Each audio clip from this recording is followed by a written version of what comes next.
Hey guys, so I wanted to check out the official Android TouchWiz Nougat update here for the Galaxy S7 Edge. This is Android 7.0, which I have just installed on the device, and obviously it's only available to beta users, but I will leave a link in the description where you can get it from and download it if you want to check it out on your S7 or S7 Edge. And I gotta say, they've made some amazing kind of improvements here to the software. So first of all, let's just show you the actual build number, etc. So you can see this is the official Nougat here, as you can see. Which is very nice. I've got to say, we have been waiting for this for quite a while, obviously with the S7 Edge. And first things first, you can see, there are some differences in terms of the actual icons. They do look a little bit different. In fact, it's probably best if I compare with a standard S7 here, which we do have on Marshmallow, so we can just see all the differences really. So as I said, the icons do look a little bit different here in terms of the design, such as the messaging app and the dialer app here. If we just go into the dialer, you can see some big redesigns when it comes to some of the fonts as well.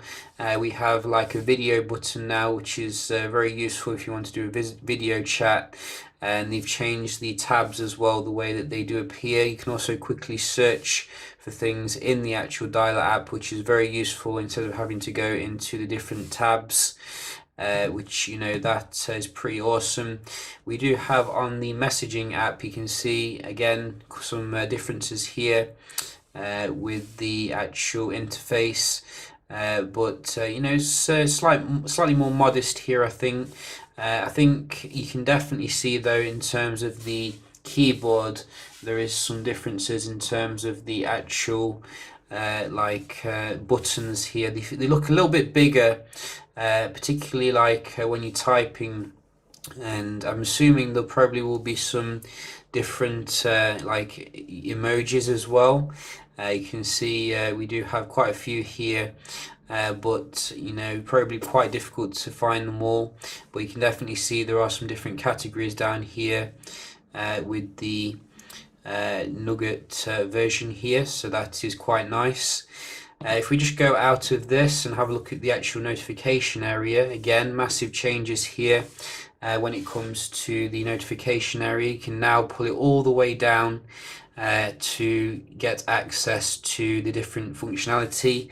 One thing which I'm not 100% sure of at the moment is the way they've moved the brightness slider down here a little bit. To me that's a bit weird, because I'm used to, on Samsung device, just going up here and then sliding it, but now you have to go, you have to actually drag it all the way down and change it here. It still works as it should.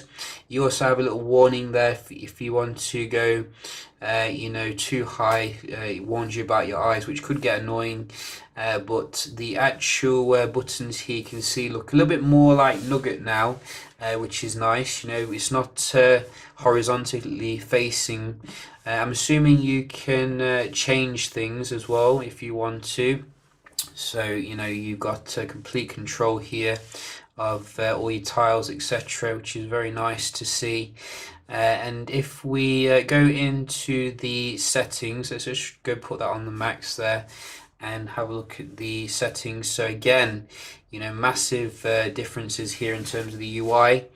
Things look a lot more mature, a little bit more like iOS, should we say, but very mature nevertheless.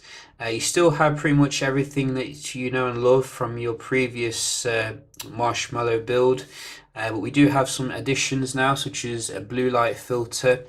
Let's just zoom in a little bit here, so you can see you can put on this if you want to avoid your eye strain. A lot of Nougat devices have that now. Another awesome thing is you can actually change the screen resolution, so if you want to conserve some battery, you can do that here. I'm guessing if you do this, you might have to restart the device, maybe, or not. No, you can actually just do it like that on the fly. That is pretty awesome. So, if you want to get the maximum battery from your S7 Edge, you can put it on the 720p, although text obviously will be a little bit fuzzy in comparison. I might do a speed test on this particular setting to see, how it does compare. There are some other things as well, such as like these little prompts looking for something else, making things a little bit easier if you don't know your way around. And you can see there's been some changes in terms of the settings here. I think we get the edge screen setting here, so if you want to access that, you can do from there, whereas on this I think you are not going to get it, obviously, because it's a standard S7. But if we have a look at some other things as well, let's have a look at the camera, see if there's any differences here. Wow, Samsung's done amazing here when it comes to, making an effort.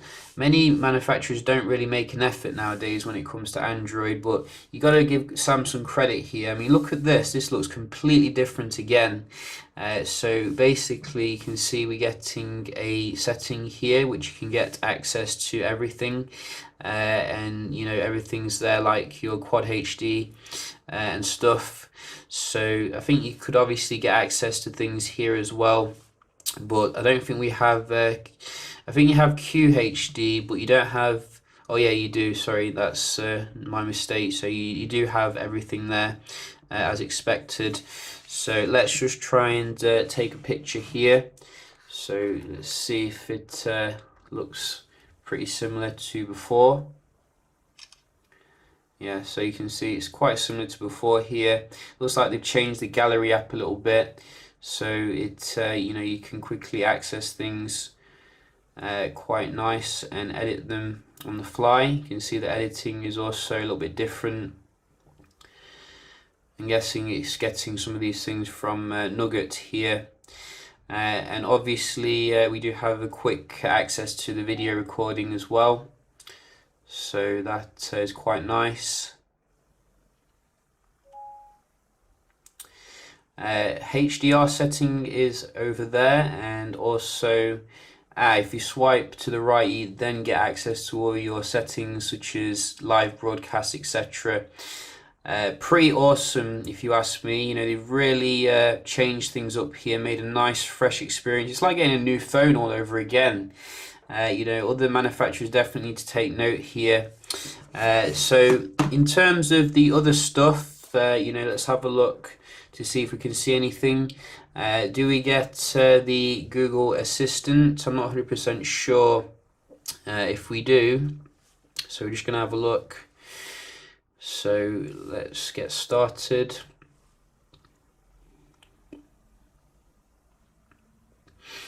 Now usually if you do have it, it will come up here somewhere, but I don't think you do get it here. But again, you can probably get it, but you do get Now on Tap if you do want this. So I'm assuming you hold in maybe. There we go. So Now on Tap's working, as you can see. I'm assuming the multitasking still works as it should do. You can see there's some very nice transitions as well, like a little bit different in terms of the transitions here. Do we get the multitasking? So they've gotten rid of the multitasking from that way, but do you have it from this way? So they changed it a little bit to be more like Pixel phones. So you still have it, but big changes there. You don't have the TouchWiz kind of way of doing it. So I'm not sure if they've even gotten rid of the small apps that used to go across the screen. Let's just see if we can open up something and then make it smaller. So maybe we can do it with the Google Play here. So so you can still do it. That's good. I thought they'd gotten rid of that then. There you go. So still there in the background. Could get a bit confusing though, jumping from the Nugget multitasking and the TouchWiz one. You still have your apps edge here, and I think you still have similar stuff like tasks, etc., which is nice. This is obviously S7 Edge specific functionality. You won't get this on the standard S7. So you can see there's some nice things you can do with this over there. And if we just have a look at the music as well. So I really like the way they've changed some of these icons, because on the the old one you can see there's a big difference here, and that is very nice. So I think they've gotten rid of the music app obviously though, so they don't duplicate everything, but I just wanted to see if there was like an equalizer change or anything, then we can round the video off quite nicely. Let's see in the equalizer, so you can see you get I think pretty much everything that you do know and love here. So let's just see. Let's go to settings and to this one, sound alive. You can see pretty much similar here, really not a massive difference. I don't think. You still have your upscaler, etc. So yeah, I think that about rounds it up here. There's probably stuff I've missed obviously, but I don't want the video to go on too long. I'm sure you've seen other videos on it. It's the first time I've properly seen it though, and I gotta say, I'm really impressed with what Samsung's done here. Obviously I wanted to test the speed of it though, the performance and reliability, see if it's as good as it looks. So do stay tuned for that. I will be doing some speed tests and comparisons. Hope you enjoyed the video, found it helpful, and I'll see you in the next one. Cheers.